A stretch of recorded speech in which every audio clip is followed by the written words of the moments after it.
Girls who are a part of the Dr. Betty Shabazz Delta Academy met at the historic Swann Middle School in Greensboro to learn how to give back to the community.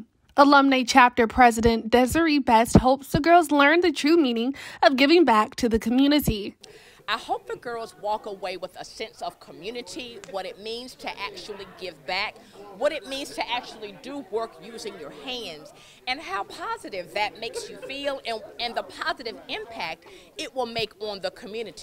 The young girls grabbed trash bags to collect leaves and trash and paintbrushes to fix chipping paint. Nanette Smith, one of the program leaders, says she's glad she can have a positive impact on someone's life.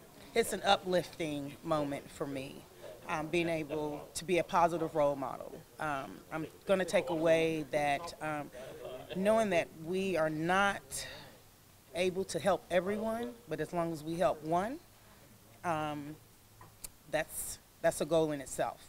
Smith says not only is this program designed to help young girls give back to the community, but it will also expose them to other aspects of life.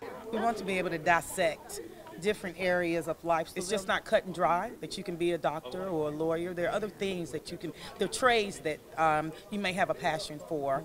Amaya Means, who is a part of the academy and also a student at Swann Middle School, says this was an eye-opening moment. It makes me feel appreciative because they're coming out to help our school look better, and it helps make a positive learning environment. Angela Hauser is also a program director, and she says they have one message they make sure they instill in the girls. Our overarching theme is little girls with dreams become women of vision. And so that's what we really want to focus in on, that they're little girls right now, but they have some dreams, and we want to help them become women of vision. Reporting in Greensboro, Michaela, Leggett, ABC 45 News.